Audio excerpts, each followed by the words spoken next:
경기도 외곽의 작은 마을, 5월의 마지막 날이었다.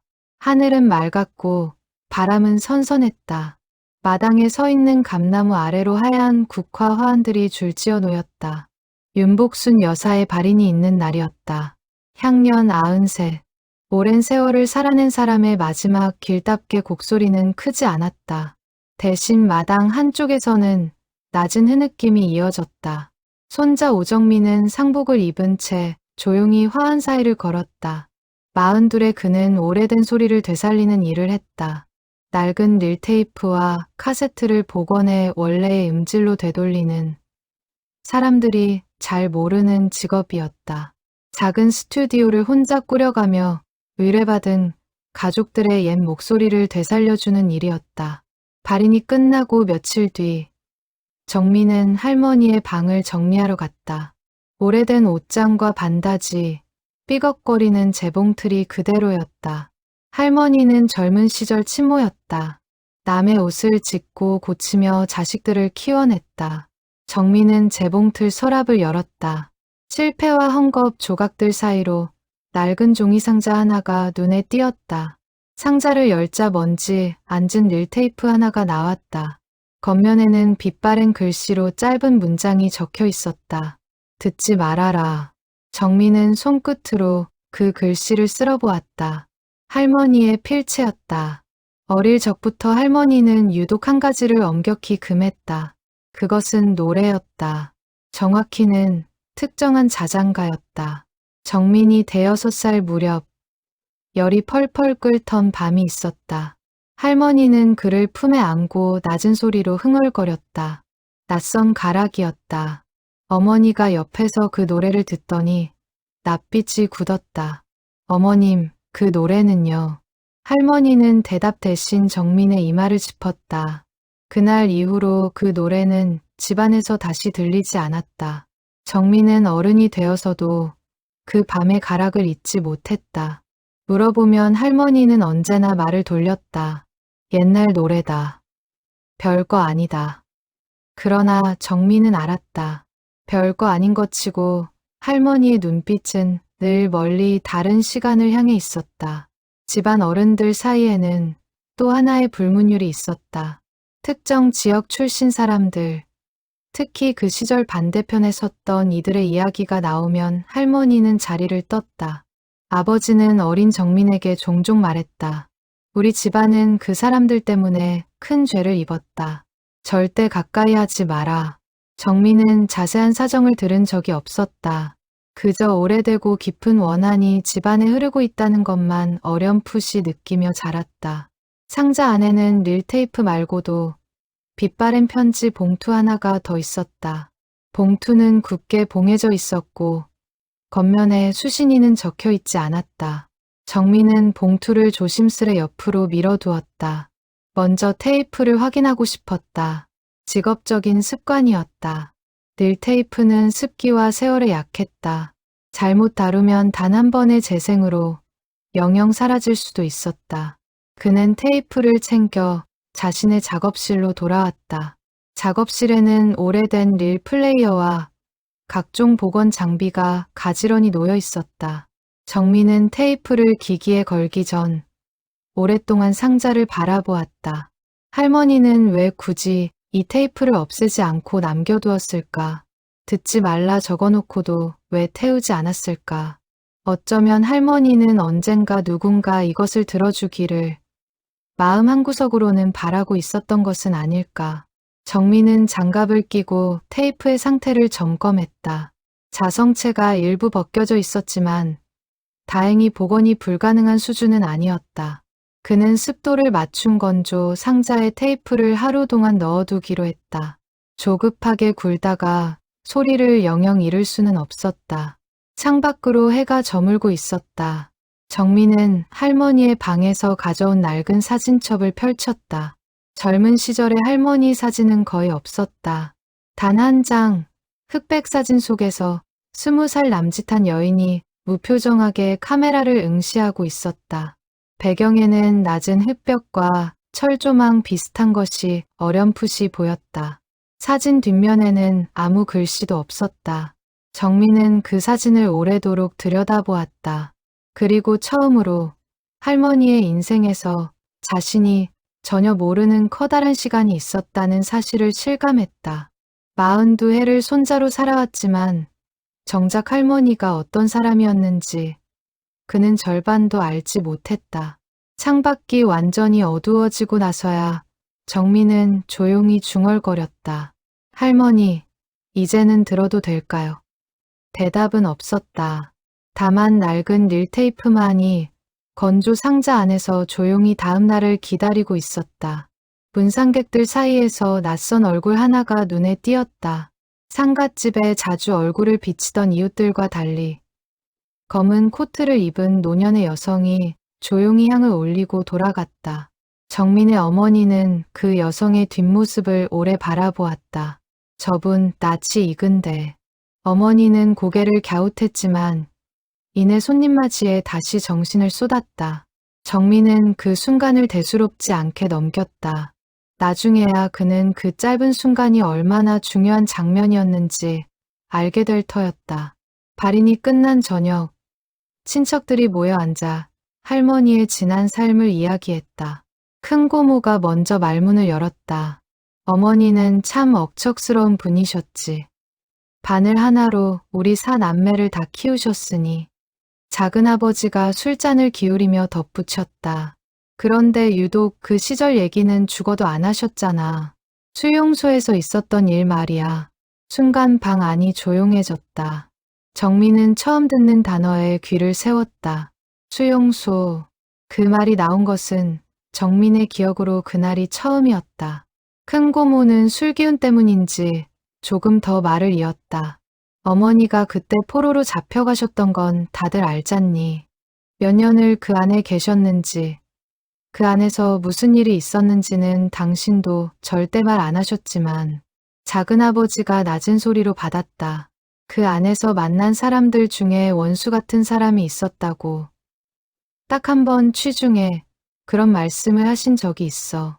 그 뒤로는 그 얘기 다시는 안 하셨고. 정민은 두 사람의 대화를 들으며 낮에 발견한 종이 상자와 릴테이프를 떠올렸다. 심장이 조용히 뛰기 시작했다. 그날 밤 늦게 정민은 다시 작업실에 홀로 앉았다. 건조 상자 속 테이프는 아직 하루가 지나지 않았다. 그는 대신 사진첩을 다시 펼쳤다. 흑백 사진 속 젊은 할머니의 눈빛을 오래 들여다보았다. 무표정해 보였지만 자세히 보면 눈가에 옅은 피로와 슬픔이 배어 있었다. 20살 안팎의 나이에 이런 눈빛을 가지려면 어떤 시간을 지나야 하는 것일까?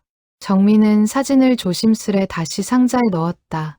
그는 봉해진 편지 봉투를 다시 꺼내 손에 쥐었다.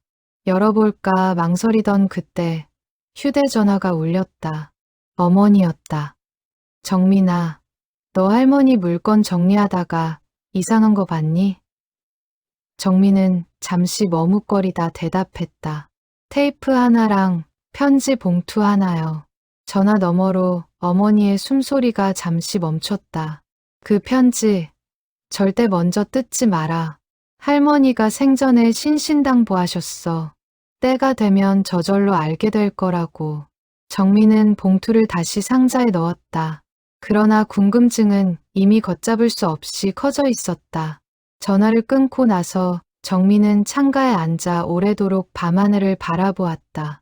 할머니가 세상을 떠난 지 겨우 며칠. 그런데 그가 알던 할머니와 실제 할머니 사이에는 자신이 전혀 몰랐던 아득한 간극이 있었다. 그 간극의 정체를 알아내는 일이 이제 그에게 남겨진 마지막 숙제처럼 느껴졌다. 정민은 건조 상자를 향해 나직이 말했다. 내일은 들려주세요. 창밖에서 늦은 봄바람이 낮게 불어왔다. 이튿날 아침, 정민은 평소보다 일찍 눈을 떴다. 건조 상자를 열어 테이프의 상태를 다시 살폈다. 자성체는 안정되어 있었다. 이제 재생해도 괜찮을 정도였다. 그는 릴 플레이어 앞에 앉아 오랫동안 손을 대지 못했다. 이 안에 무엇이 담겨 있을지. 그것이 자신과 가족의 오랜 원한, 그리고 할머니가 평생 숨겨온 진실과 어떻게 이어질지 아직은 알 수 없었다. 다만 한 가지는 분명했다. 이 테이프를 듣는 순간부터 그가 알던 가족의 이야기는 완전히 다른 모습으로 다시 쓰여질 것이었다. 정민은 마침내 떨리는 손끝으로 재생 버튼 위에 손가락을 올렸다. 정민은 마지막으로 작업실 불을 끄기 전 벽에 걸린 시계를 바라보았다. 자정이 가까워지고 있었다. 그는 낡은 릴 테이프를 다시 한번 바라보며 짧게 숨을 내쉬었다. 내일이면 이 작은 상자 안에 잠들어 있던 시간이 마침내 깨어날 참이었다. 그는 마지막으로 종이 상자를 다시 한번 살펴보고 조용히 뚜껑을 덮었다. 릴 플레이어가 낮게 회전하기 시작했다. 오래된 자기 테이프 특유의 마찰음이 스피커를 타고 흘러나왔다. 잡음 속에서 희미하게, 아주 희미하게 사람의 숨소리가 섞여 있었다. 정민은 볼륨을 조금씩 올렸다. 숨소리 다음으로 낮은 흥얼거림이 들려왔다. 정민의 손끝이 순간 얼어붙었다. 그 가락이었다. 대여섯 살 무렵 열병을 앓던 밤. 할머니가 불러주었던 바로 그 자장가였다. 가락은 단순했다. 높낮이가 크지 않고 같은 소절을 낮게 반복하는 방식이었다. 그러나 그 단순함 속에 담긴 감정은 결코 단순하지 않았다. 정민은 소리 파형을 화면에 띄워놓고 잡음을 하나씩 걷어내기 시작했다. 그의 손은 수많은 복원 작업으로 단련되어 있었지만 이번만큼은 평소와 달리 손끝이 자꾸 떨렸다. 흥얼거림이 잦아들자 테이프 속에서 낮은 목소리가 이어졌다. 젊은 시절 할머니의 목소리였다. 오늘은 몇 해 만인가 다시 이 노래를 불러본다. 정민이가 아파서 잠들지 못하는 밤이라. 나도 모르게 입에서 흘러나왔다. 정민은 숨을 죽였다. 이것은 단순한 자장가 녹음이 아니었다. 할머니가 직접 남긴 육성 일기였다. 목소리는 계속됐다. 이 노래를 부르면 안 된다는 걸 알면서도 불렀다. 손자의 이마가 너무 뜨거웠다. 이 노래 말고는 그 시절 내가 살아남게 해준 다른 방법이 없었으니까. 정민은 재생을 멈추고 잠시 숨을 골랐다. 심장이 세차게 뛰었다. 그 시절이라는 말, 살아남았다는 말, 그것이 가리키는 시간이 무엇인지 그는 어렴풋이 짐작할 수 있었다. 정민은 다시 재생 버튼을 눌렀다. 언젠가 누군가 이 테이프를 듣게 된다면 그 사람에게 이 이야기를 전하고 싶다. 그러나 살아있는 동안에는 차마 입 밖에 낼 수가 없었다. 너무 부끄럽고 너무 무서웠기 때문이다. 목소리는 여기서 잠시 멈췄다. 정적 속에 옅은 흐느낌 같은 숨소리만 남았다. 정민은 화면 속 파형을 뚫어지게 바라보았다. 그 파형의 굴곡 하나하나가 마치 할머니의 눈물처럼 느껴졌다. 이후 녹음은 뚝뚝 끊어졌다. 여러 날에 걸쳐 나누어 녹음된 흔적이 뚜렷했다. 정민은 시간대별로 파일을 분리해 정리하기 시작했다. 복원 작업의 기본은 원본을 훼손하지 않으면서 소리를 또렷하게 만드는 것이었다. 그는 잡음 제거 필터를 세밀하게 조정하며 한 문장, 한 단어도 놓치지 않으려 애썼다. 작업을 이어가던 중 정민은 문득 어린 시절 아버지가 했던 말을 다시 떠올렸다. 우리 집안은 그 사람들 때문에 큰 죄를 입었다. 그 사람들이라는 표현은 언제나 구체적인 이름 없이 두루뭉술하게 쓰였다. 마치 이름을 붙이는 것조차 두려운 존재처럼. 정민은 그 사람들이 누구인지, 정확히 무슨 일이 있었는지 이제야 진지하게 궁금해지기 시작했다. 정민은 잠시 작업을 멈추고 어머니에게 다시 전화를 걸었다. 엄마, 할머니가 포로 수용소에 계셨다는 게 정확히 어디예요? 언제, 얼마나요? 어머니는 한참을 침묵하다 입을 열었다. 정확히는 나도 몰라. 어머님이 그 얘기를 절대 안 하셔서. 다만 능곡이라는 지명을 딱 한 번 들은 적은 있다. 능곡 포로 수용소라고. 정민은 그 지명을 수첩에 적었다. 낯선 지명이었다. 실제 지도에서 찾아도 나오지 않을 만큼 오래전에 사라진 혹은 애초에 세간에 잘 알려지지 않은 곳이었다. 전화를 끊은 뒤 정민은 다시 릴 플레이어 앞에 앉았다. 다음 녹음 파일을 재생하기 전 그는 짧게 숨을 골랐다. 이제부터 듣게 될 이야기가 단순한 가족사가 아니라 할머니가 평생 짊어지고 살아온 무거운 짐이라는 것을 그는 직감했다. 정민은 재생 버튼을 눌렀다. 스피커 너머로 할머니의 목소리가 다시 흘러나오기 시작했다. 이번에는 더 먼 과거, 그녀가 21살이었던 그의 겨울로 거슬러 올라가는 이야기였다. 그날은 눈이 유난히 많이 내렸다. 마을 사람들이 모두 산으로 몸을 피하던 밤. 나는 어머니의 손을 놓치고 말았다. 목소리는 여기서 잠시 갈라졌다. 정민은 화면 속 파형을 응시한 채 다음 말을 기다렸다. 침묵이 길게 이어졌다. 마치 70여 년 전 그날 밤의 눈발이 지금 이 작업실 안까지 소리 없이 내려앉는 듯했다. 할머니의 목소리는 다시 이어졌다. 어머니를 놓친 그 밤. 나는 산 대신 마을 어귀 창고에 숨었다. 그러나 다음 날 아침 창고 문이 벌컥 열렸다. 낯선 군복을 입은 사람들이 나를 끌어냈다. 정민은 파형을 조정하던 손을 멈추고 스피커에 온 신경을 집중했다. 나는 다른 여자들, 남자들과 함께 트럭에 실렸다. 어디로 가는지 아무도 알려주지 않았다. 다만 다들 겁에 질려 서로의 손을 꼭 붙잡고 있었다. 녹음 속 목소리는 담담했다. 그러나 그 담담함은 오히려 더 큰 슬픔을 감추고 있는 듯했다. 능곡에 도착했을 때는 이미 해가 진 뒤였다. 낮은 흙벽과 철조망으로 둘러싸인 그곳에 수백 명의 사람들이 갇혀 있었다. 나는 그중 한 사람이 되었다. 정민은 낮에 발견한 흑백 사진을 다시 떠올렸다. 낮은 흙벽과 철조망, 사진 속 배경이 무엇인지 이제야 명확해졌다. 수용소의 하루는 늘 같았다. 새벽에 일어나 점호를 받고 배급받은 멀건 죽 한 그릇으로 하루를 버텼다. 밤이 되면 다닥다닥 붙어 잠을 청했다. 잠이 오지 않는 밤이 대부분이었다. 정민은 눈을 감고 그 장면을 상상해 보려 애썼다. 20살 남짓한 여인이 흙바닥 위에서 뜬 눈으로 밤을 지새우는 모습을, 그곳에서 나는 매일 밤 어머니가 불러주시던 노래를 속으로 되뇌었다. 소리내어 부를 수는 없었다. 발각되면 벌을 받았기 때문이다. 그러나 마음속으로 그 가락을 되풀이하는 것만으로도 나는 하루를 더 버틸 힘을 얻었다. 정민은 이제야 깨달았다. 그 자장가는 단순한 노래가 아니라 할머니가 절망 속에서 붙잡았던 유일한 동화줄이었다는 것을. 목소리는 계속됐다. 수용소에는 우리를 감시하는 사람들 중에도 여러 부류가 있었다. 사납고 잔인한 사람들도 있었지만 개 중에는 다른 눈빛을 가진 이도 있었다. 그중 한 사람을 나는 아직도 잊지 못한다. 정민은 몸을 앞으로 기울였다. 그 사람들이라는 표현, 아버지가 그토록 경계하라 일렀던 그 사람들의 이야기가 이제 막 시작되려 하고 있었다.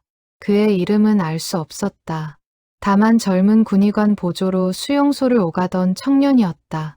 다른 감시병들과 달리 그는 우리를 향해 함부로 손찌검을 하지 않았다. 아픈 사람이 있으면 몰래 약을 가져다 주기도 했다. 녹음은 여기서 잠시 끊겼다. 다음 문장을 읽기까지 긴 침묵이 흘렀다. 정민은 그 침묵 속에서 할머니가 이 이야기를 하기 위해 얼마나 큰 용기를 끌어모아야 했는지 짐작할 수 있었다. 정민은 잠시 재생을 멈추고 자리에서 일어나 창가로 걸어갔다. 밤이 깊어가고 있었다. 그는 두 손으로 얼굴을 감싸 쥐었다. 그가 평생 알고 지낸 조용하고 단단한 할머니가 20살의 나이에 이토록 참혹한 시간을 지나왔다는 사실이 쉽사리 받아들여지지 않았다. 동시에 아버지가 그토록 경계하던 그 사람들 속에 어쩌면 할머니를 지켜준 이도 있었다는 사실이 정민의 마음속에 복잡한 파문을 일으켰다. 정민은 다시 자리에 앉아 재생 버튼을 눌렀다. 이제 그는 이 이야기의 끝을 확인하지 않고서는 잠들 수 없으리라는 것을 알았다. 스피커 너머로 할머니의 목소리가 다시 흘러나왔다. 그날 밤, 나는 처음으로 그 노래를 아주 낮게 소리 내어 부르고 말았다. 잠들지 못하는 옆자리의 아기 때문이었다. 정민의 심장이 다시 크게 뛰기 시작했다. 이야기는 이제 그 노래가 어떻게 수용소의 담을 넘어 다른 사람에게 가닿았는지를 향해 나아가고 있었다. 정민은 시계를 보았다. 새벽 3시가 가까웠다. 그러나 멈출 수 없었다. 그는 다음 파일을 준비하며 짧게 메모를 남겼다. 3부 아기의 울음, 노래, 그리고 그 청년. 파일 목록을 정리하는 정민의 손끝에는 어느새 사명감 같은 것이 자리 잡고 있었다. 이것은 이제 단순한 보건 의뢰가 아니었다. 그의 할머니가 70여 년간 홀로 짊어져온 진실을 세상에, 그리고 가족에게 되돌려주는 일이었다. 정민은 노트를 펼쳐 지금까지 들은 내용을 간단히 요약해 적어두었다. 능곡이라는 지명, 눈 내리던 밤, 어머니와의 이별, 하나하나의 단서가 그의 손끝에서 조심스레 기록되고 있었다. 마치 흩어진 퍼즐 조각을 하나씩 맞추어가는 기분이었다. 스피커에서 다시 할머니의 목소리가 흘러나왔다. 그날 밤, 옆자리에 있던 젊은 안악의 아기가 자지러지게 울기 시작했다. 배가 고파도 줄 것이 없었다. 아기 엄마는 지쳐 울음소리조차 내지 못하고 흐느꼈다. 정민은 눈을 감고 그 장면을 그려보았다. 흙바닥 위, 좁은 틈에 다닥다닥 붙어 누운 사람들 사이로 아기의 울음소리만 날카롭게 울려 퍼지는 밤을, 감시병들이 소란을 듣고 다가올까 모두가 숨을 죽였다. 그 순간 나는 나도 모르게 아기를 향해 몸을 기울이고 아주 낮은 소리로 어머니의 노래를 불렀다. 정민의 손끝이 다시 떨려왔다. 이것이 그 시작이었다. 할머니가 죽음의 위협 속에서도 노래를 선택한 순간, 신기하게도 아기는 울음을 그쳤다. 몇 소절 지나지 않아 새근새근 잠이 들었다. 아기 엄마가 내 손을 붙잡고 소리 없이 눈물을 흘렸다. 정민은 잠시 재생을 멈추고 숨을 골랐다. 그 짧은 순간이 훗날 얼마나 커다란 이야기로 이어질지 이때 할머니는 알지 못했을 것이다. 목소리는 계속됐다. 그런데 며칠 뒤 나는 밤마다 벽 너머에서 낮은 기침 소리를 듣게 되었다. 수용소 관리 건물 뒤편, 감시병들의 숙소 쪽이었다. 어린아이의 기침 소리 같았다. 정민은 의아함을 느꼈다. 감시병 숙소에 어린아이가 있었다는 것은 그가 전혀 예상하지 못한 전개였다. 나중에 알게 되었다. 그 기침 소리의 주인공은 나를 종종 몰래 도와주던 그 청년 군의관 보조의 어린 동생이었다. 두 사람은 전쟁통에 부모를 잃고 단둘이 남았고, 청년은 어린 동생을 수용소 관리 구역 뒤편 숙소에 몰래 숨겨 데리고 있었다. 정민은 저도 모르게 낮게 탄식했다. 적으로만 여겨졌던 존재가 실은 자신의 가족을 지키기 위해 애쓰던 또 한 사람의 인간이었다는 사실이 그의 마음을 흔들었다. 동생은 몸이 약했다. 낯선 환경과 부족한 영양 때문에 밤마다 기침이 끊이지 않았다고 한다. 청년은 잠들지 못하는 동생을 위해 무엇이든 해보려 했지만 그가 할 수 있는 것은 많지 않았다. 정민은 화면 속 파형을 바라보며 다음 이야기를 기다렸다. 어느 날 밤, 청년이 배급 창고 앞에서 나를 조용히 불러 세웠다. 그는 낮은 목소리로 물었다. 그때 아기를 재운 노래, 다시 한번 불러줄 수 있겠소? 나는 두려웠지만 그의 눈빛에서 절박함을 읽었다. 정민은 그 장면을 상상하며 저도 모르게 숨을 삼켰다. 원수와도 같아야 할 두 사람이 노래 한 곡을 사이에 두고 마주선 순간이었다. 나는 밤마다 관리 건물 뒷벽 가까이 다가가 아무도 모르게 그 노래를 낮게 불렀다. 벽 너머로 아이의 기침 소리가 점점 잦아드는 것을 들으며 나는 이상한 감정을 느꼈다. 적이 아이를 재우고 있다는 사실에 죄책감을 느껴야 마땅했지만 그보다 먼저 한 생명이 편히 잠드는 것에 대한 안도감이 앞섰다. 정민은 이 대목에서 재생을 멈추고 한참을 그대로 앉아 있었다. 정민의 마음속에서 아버지의 오랜 경고가 다시 떠올랐다.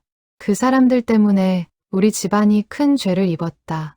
그러나 지금 듣고 있는 이야기는 그 경고와는 전혀 다른 결을 가지고 있었다. 정민은 문득 두려워졌다.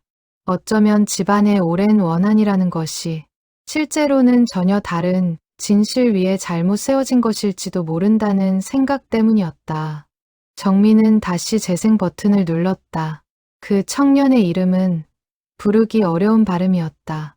나는 그를 그저 마음속으로 그 사람이라 불렀다. 그와 나 사이에는 말 몇 마디 오간 적 없었지만 노래 한 곡을 매개로 우리는 서로의 처지를 이해하게 되었다. 정민은 이제 이야기가 어디로 향하는지 예감할 수 있었다. 이 노래가 두 사람의 인생을 완전히 뒤바꿔 놓을 사건으로 이어지리라는 것을.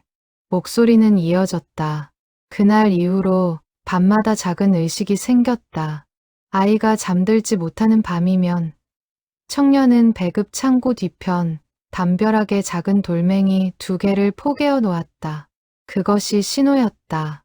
나는 그 신호를 보면 사람들 눈을 피해 담벼락 가까이 다가가 낮게 노래를 불렀다.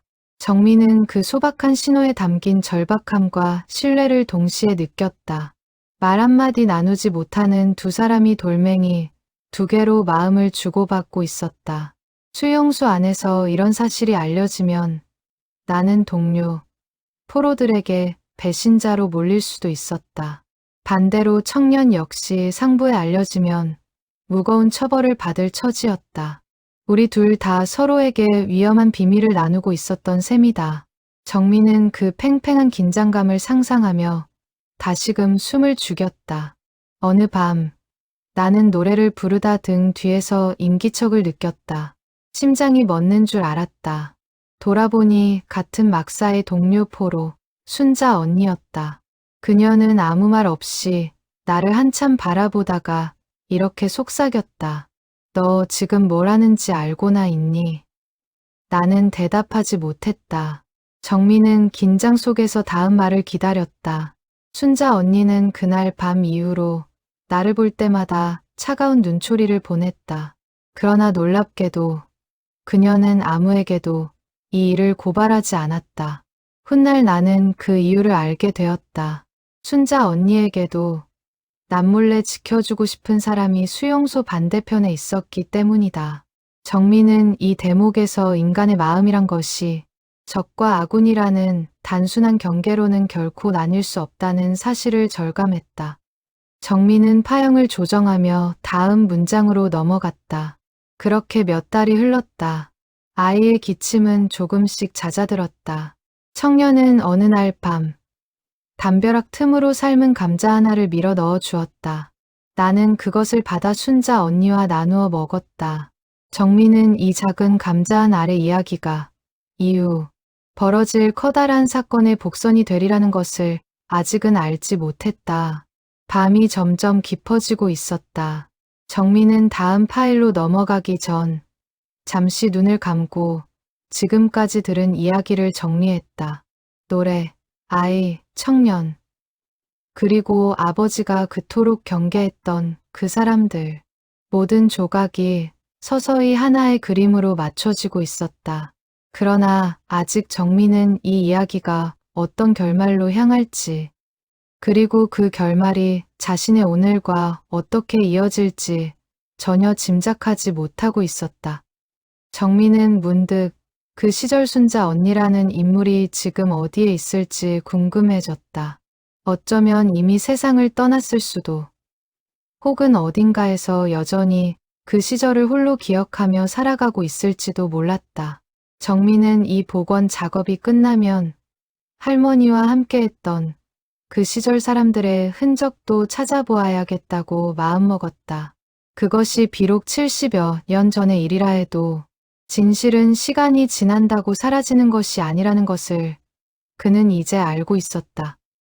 녹음은 여기서 짧은 정적으로 이어졌다. 정민은 정지 버튼을 누르지 않고 그대로 스피커 앞에 앉아 있었다. 할머니의 숨소리, 그리고 그 사이사이 섞인 옅은 떨림이 마치 지금 이 순간에도 살아 움직이는 듯 생생했다. 정민은 문득 깨달았다. 이 테이프는 단순한 과거의 기록이 아니라 할머니가 못다한 말을 손자에게 건네는 마지막 편지와 같은 것이었다. 그는 또한 생각했다. 아버지가 평생 품어온 원한의 뿌리가 어쩌면 완전히 다른 방향으로 왜곡된 소문에서 비롯되었을지도 모른다는 것을. 진실을 안다는 것은 때로 두려운 일이었다. 그러나 정민은 이미 되돌아갈 수 없는 길에 들어서 있었다. 할머니의 목소리가 이끄는 대로 그는 끝까지 이 이야기를 따라가기로 결심했다. 그는 다음 파일을 폴더에서 찾아 이름을 적었다. 사부 감자와 위험. 창밖에서 새벽 첫새 소리가 희미하게 들려오고 있었다. 정민은 이 대목을 다시 되짚어 들으며 문득 인간의 선이라는 것이 얼마나 조용하고 눈에 띄지 않는 방식으로 전해지는지를 생각했다. 거창한 선언이나 영웅적인 행동이 아니라 담벼락 위에 놓인 돌멩이 2개, 그리고 낮게 흥얼거리는 노래 한 소절.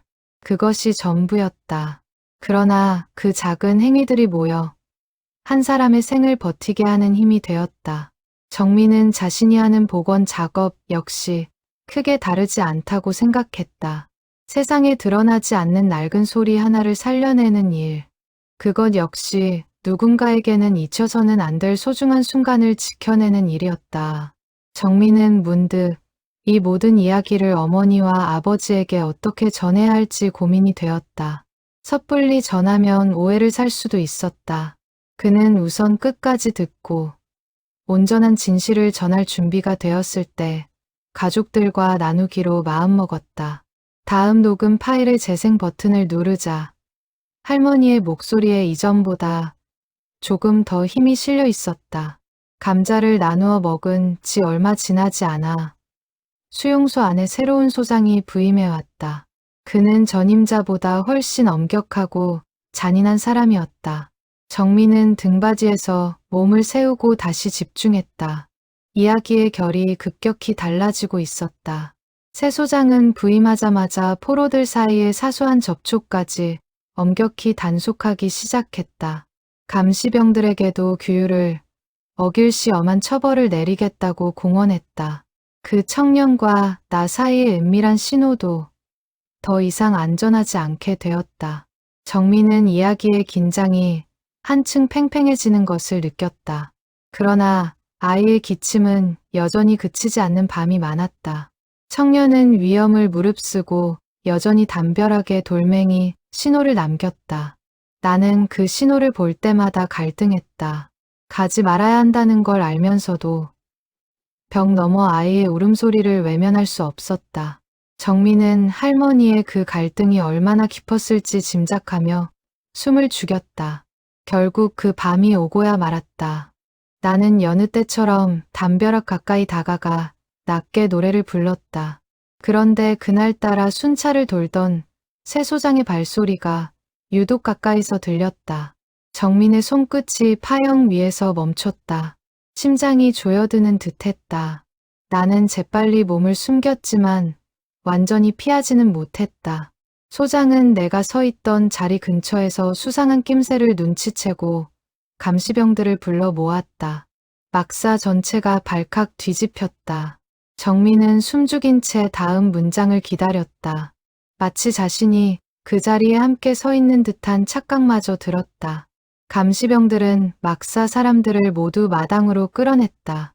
소장은 누가 밤마다 노래를 불렀는지 실토하라며 매섭게 다그쳤다. 아무도 입을 열지 않았다. 나는 온몸이 얼어붙은 채 앞으로 나설 용기를 내지 못했다. 정민은 그 침묵 속에 담긴 두려움을 고스란히 느낄 수 있었다. 그때 뜻밖의 목소리가 들렸다. 그 청년이 앞으로 나섰다. 제가 그랬습니다. 동생이 아파서 포로들 중 누군가에게 자장가를 청해 들었습니다. 소장의 눈이 매섭게 그를 향했다. 정민은 순간 숨을 멈췄다. 청년이 스스로 위험을 떠안는 순간이었다. 소장은 청년을 향해 크게 화를 냈다. 규율을 어기고 포로와 사사로이 접촉했다는 이유로. 청년은 그 자리에서 근무지를 다른 곳으로 옮기라는 처벌을 받았다. 다행히 더 큰 벌은 면했지만 그는 그날로 수용소 관리 구역에서 쫓겨나듯 다른 부대로 전출되었다. 정민은 청년의 선택이 스스로를 지키기 위한 것이 아니라 순전히 다른 이들을 지키기 위한 것이었음을 깨달았다. 그가 떠나기 전날 밤, 마지막으로 담벼락에 돌멩이 3개가 놓여 있었다. 평소와 다른 신호였다. 나는 위험을 무릅쓰고 마지막으로 담벼락 가까이 다가갔다. 정민은 다음 문장을 기다리며 저도 모르게 몸을 앞으로 기울였다. 벽 너머에서 그의 목소리가 아주 낮게 들려왔다. 고맙습니다. 그리고 미안합니다. 이 나라와 저 나라가 무슨 상관이겠습니까? 당신도 나도 그저 살아남고 싶었을 뿐인데. 나는 아무 대답도 하지 못한 채 눈물만 삼켰다. 정민은 이 대목에서 재생을 잠시 멈추었다. 가슴이 먹먹해졌다.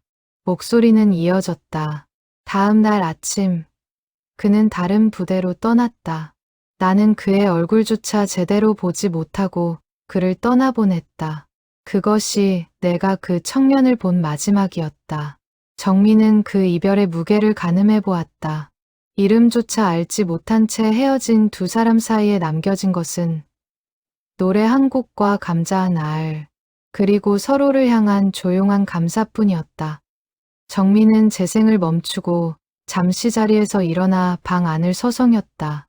이 이야기가 어떻게 훗날 집안의 원한으로 왜곡되었을지 그는 아직 알 수 없었다.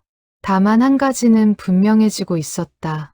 할머니가 평생 침묵한 이유는 부끄러움 때문이 아니라 이 진실을 아무도 온전히 이해해주지 못할 것이라는 두려움 때문이었을 것이다. 정민은 다시 자리에 앉아 다음 파일을 준비했다. 이야기는 이제 수용소의 마지막 나날들, 그리고 예기치 못한 화재의 밤을 향해 나아가고 있었다. 정민은 잠시 작업을 멈추고 물 한 잔을 마시러 부엌으로 향했다. 창밖은 이미 완전히 밝아 있었다. 밤을 꼬박 새운 셈이었지만 피로감보다 이상한 흥분이 앞섰다. 그는 다시 작업실로 돌아와 어젯밤 정리해둔 사진첩을 펼쳤다. 흑백 사진 속 할머니의 눈빛을 다시 들여다보았다. 이제는 그 눈빛 속에 담긴 감정이 조금 더 선명하게 읽혔다. 두려움과 슬픔, 그리고 그 사이 어딘가에 자리한 옅은 온기. 정민은 문득 어머니에게 다시 연락해보고 싶었다. 그러나 이야기를 다 듣기도 전에 섣불리 전하면 오히려 혼란만 키울 것 같았다. 그는 우선 끝까지 들어보기로 했다. 할머니가 이 이야기를 이렇게 순서대로 남겨둔 데에는 분명한 이유가 있을 것이었다.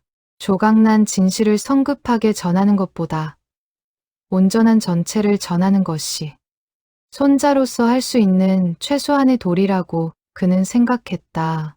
정민은 다시 릴 플레이어 앞에 앉아 파일을 확인했다. 다음 파일의 이름표에는 할머니의 손글씨로 짧게 이렇게 적혀 있었다. 그 밤의 불. 정민은 그 세 글자에서 이미 심상치 않은 사건이 예고되고 있음을 느꼈다.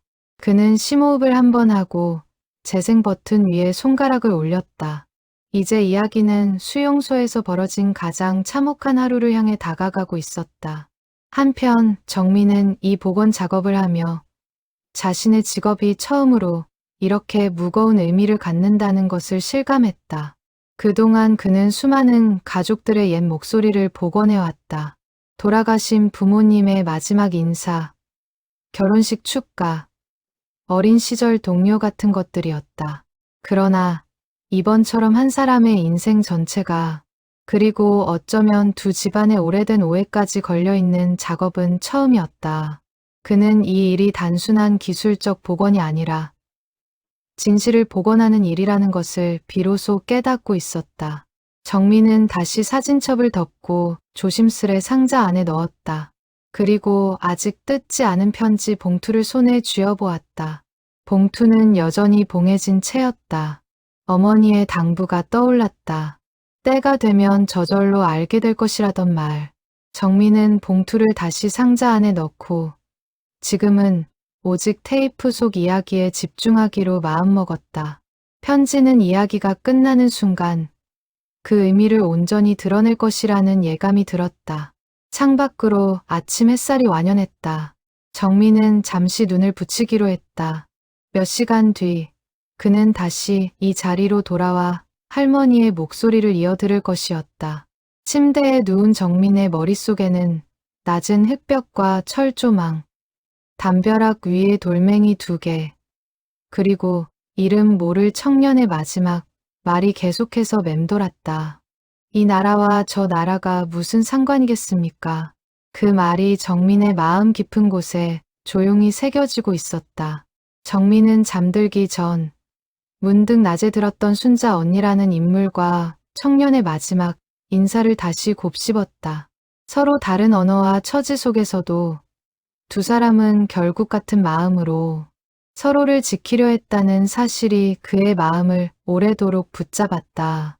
정민은 잠들기 직전 마지막으로 이런 생각을 했다. 어쩌면 진짜 용기란 위험을 피하는 것이 아니라 위험 앞에서도 다른 이를 향한 마음을 거두지 않는 것이 아닐까. 청년이 스스로 나서서 벌을 자처했던 그 순간이야말로 이 이야기 전체를 관통하는 가장 중요한 장면이라는 생각이 들었다. 정민은 다음 파일을 열기 전 잠시 두 눈을 감고 마음을 가다듬었다. 이야기가 점점 더 깊은 곳으로 향하고 있음을 느꼈다. 그는 이제 이 이야기의 끝을 확인하지 않고서는 도저히 잠들 수 없으리라는 것을 알고 있었다. 밤이 깊어가는 가운데 정민은 문득 자신이 지금 하고 있는 이 작업이 단지 한 가족의 사연을 복원하는 데 그치지 않고 세월 속에 묻혀버린 어떤 진심을 세상에 되돌려주는 일이라는 확신이 들었다. 정민은 문득 이 이야기를 듣는 동안 자신이 얼마나 많은 편견 없이 세상을 바라보아야 하는지 깨닫고 있었다. 사람을 단순히 소속이나 배경으로 판단하는 것이 얼마나 위험한 일인지. 할머니의 이야기는 조용히 그러나 분명하게 말해주고 있었다. 몇 시간의 짧은 잠에서 깨어난 정민은 다시 작업실로 돌아왔다. 그 밤에 분리라 적힌 파일을 열기 전 그는 잠시 눈을 감고 마음을 다잡았다. 이제부터 듣게 될 이야기가 이 서사의 정점이 되리라는 것을 직감적으로 알 수 있었다. 그는 재생 버튼을 눌렀다. 할머니의 목소리는 이전보다 조금 더 낮고 무거웠다. 청년이 떠난 지 2달쯤 지난 겨울밤이었다. 그날은 유난히 바람이 거셌다. 자정이 넘은 시각, 갑자기 요란한 종소리가 수용소 전체를 뒤흔들었다. 정민은 몸을 앞으로 기울였다. 불이 났다. 배급 창고 쪽에서 시작된 불길이 마른 바람을 타고 순식간에 옆 막사로 옮겨 붙었다. 사람들은 잠결에 뛰쳐나와 아우성쳤다. 감시병들도 우왕좌왕하며 소리를 질러댔다. 정민은 화면 속 파형이 요동치는 구간을 눈으로 쫓았다. 그 구간에서 할머니의 숨소리도 유독 거칠어져 있었다. 나는 순자 언니의 손을 잡고 막사 밖으로 뛰쳐나왔다. 그러나 혼란 속에서 순식간에 손을 놓치고 말았다. 사람들에게 떠밀려 나는 반대편 담장 쪽으로 밀려갔다. 정민은 그 아비규환의 현장을 상상하며 저도 모르게 손에 땀을 쥐었다. 담장 근처 불길이 아직 닿지 않은 창고 뒤편에서 나는 누군가와 세게 부딪혔다. 놀라 고개를 들었을 때 나는 낯익은 얼굴을 발견했다. 다른 부대로 떠났다던 그 청년이었다. 정민은 숨을 삼켰다. 예상치 못한 재회였다. 그는 근처 부대에 배치되어 있다가 화재 소식을 듣고 지원 병력으로 급히 파견되어 온 것이었다. 그는 나를 알아보고 순간 멈칫했지만 곧 침착하게 손을 내밀었다. 이쪽으로, 어서. 나는 반사적으로 그의 손을 잡았다. 정민의 심장이 세차게 뛰기 시작했다. 그는 나를 데리고 아직 불길이 닿지 않은 좁은 통로로 이끌었다. 가는 길에 쓰러진 노인 한 분을 발견했다. 청년은 주저없이 노인을 등에 업었다. 나는 그의 다른 팔을 붙잡고 함께 걸었다. 정민은 그 위태로운 탈출의 장면을 생생하게 그려보았다. 우리는 간신히 담장 밖 공터로 빠져나왔다. 그러나 그 순간 무너지는 창고 잔해에서 불붙은 석가래 하나가 떨어져 내렸다. 청년은 순간적으로 나와 노인을 밀어내며 자신이 그 아래 깔리고 말았다. 정민의 손끝이 파형 위에서 멈췄다. 심장이 철렁 내려앉았다. 사람들이 몰려와 간신히 석가래를 치우고 그를 구해냈다. 그의 어깨와 다리에 심한 화상을 입은 상태였다. 그는 고통스러워하면서도 노인과 내가 무사한지부터 물었다. 정민은 이 대목에서 재생을 멈추고 잠시 숨을 골랐다. 청년의 마지막 선택이 어떤 의미였는지 그는 온몸으로 느끼고 있었다. 화재는 새벽녘이 되어서야 진압되었다. 그날 밤 수용소에서 여러 명이 목숨을 잃었다. 순자 언니는 다행히 무사했다. 그러나 청년은 큰 부상으로 다른 병원으로 급히 이송되었다. 나는 그를 실은 트럭이 멀어지는 모습을 그저 지켜볼 수밖에 없었다. 정민은 그 이별의 무게가 앞선 이별보다 훨씬 무거웠음을 짐작할 수 있었다. 목소리는 이어졌다. 그로부터 며칠 뒤 수용소는 화재 피해로 임시 이전을 준비하게 되었다. 시설이 크게 훼손되어 더 이상 유지할 수 없었기 때문이다. 포로들은 각기 다른 수용소로 나뉘어 이송될 예정이었다. 정민은 이야기가 새로운 국면으로 접어들고 있음을 느꼈다. 이송을 앞둔 어느 날 낯선 감시병 한 명이 나를 조용히 불러 세웠다. 그는 품속에서 작은 종이 쪽지 하나를 꺼내 건넸다. 그 사람이 병원에서 이걸 전해달라고 했습니다. 나는 떨리는 손으로 쪽지를 받아들었다. 정민은 숨을 죽인 채 다음 문장을 기다렸다. 쪽지에는 서툰 글씨로 짧은 문장 몇 줄이 적혀 있었다. 몸은 곧 나을 것입니다. 걱정 마십시오. 언젠가 이 전쟁이 끝나면 아무 원한 없이 다시 만날 수 있는 날이 오기를 바랍니다. 그 노래 잊지 않겠습니다. 나는 그 자리에서 소리 없이 울고 말았다. 정민은 이 대목에서 눈시울이 뜨거워지는 것을 느꼈다. 나는 그 쪽지를 속옷 안쪽에 몰래 꿰매 넣었다. 친모였던 어머니에게 배운 바느질 솜씨가 그때 처음으로 요긴하게 쓰였다. 나는 그 쪽지를 몸에 지닌 채 다른 수용소로 이송되었다. 정민은 문득 재봉틀 서랍 속에서 발견한 낡은 상자를 떠올렸다. 그 습관이 평생 이어져 결국 이 테이프와 편지까지 소중히 간직하게 된 것은 아니었을까. 새로운 수용소에서의 생활은 이전과 크게 다르지 않았다. 다만 나는 이제 혼자가 아니었다. 마음 한구석에 그 쪽지의 문장을 품고 있었기 때문이다. 그 문장이 그 이후로 내가 견뎌야 했던 숱한 밤들을 버티게 해준 힘이 되었다. 정민은 할머니가 그토록 오랜 세월 왜 그 노래와 이 시간을 잊지 못했는지 이제야 온전히 이해할 수 있었다. 정민은 재생을 잠시 멈추고 창밖을 바라보았다. 오후에 햇살이 방 안 깊숙이 들어오고 있었다. 그는 문득 이 모든 이야기가 훗날 집안에 뿌리내린 원한과는 전혀 다른 결의 진실이라는 사실에 마음이 무거워졌다. 아버지가 그토록 경계하라 일렀던 그 사람들 중 한 사람이 실은 할머니의 생명을 2번이나 구해준 은인이었던 것이다. 정민은 다시 재생 버튼을 눌렀다. 이야기는 이제 전쟁이 끝난 뒤 할머니가 고향으로 돌아오는 여정을 향해 나아가고 있었다. 정민은 문득 궁금해졌다. 그 청년은 그 화상으로 어떻게 되었을까? 살아남았을까? 아니면 그 부상이 결국 그의 목숨을 앗아갔을까? 할머니의 목소리만으로는 아직 그 답을 알 수 없었다.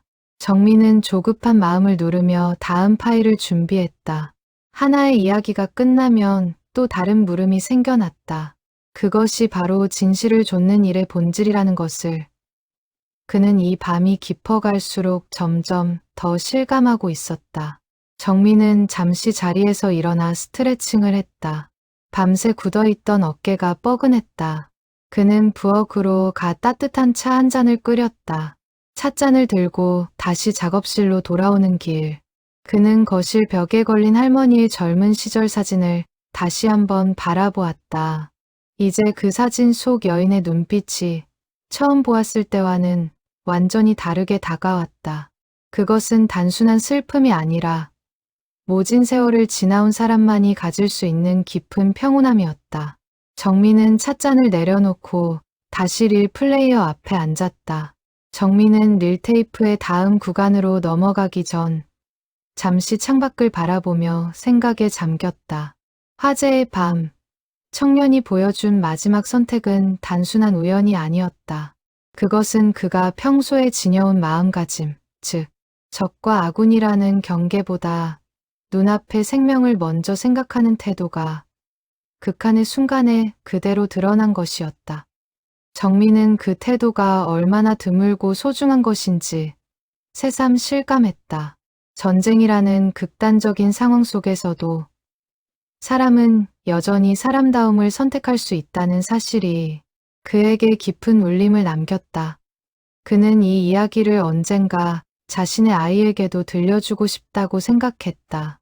세상이 아무리 두 편으로 갈라놓으려 해도 결국 그 경계를 넘어서는 것은 한 사람의 작은 선택이라는 것을 정민은 다음 이야기로 넘어가기 전 잠시 자리에서 일어나 몸을 풀었다.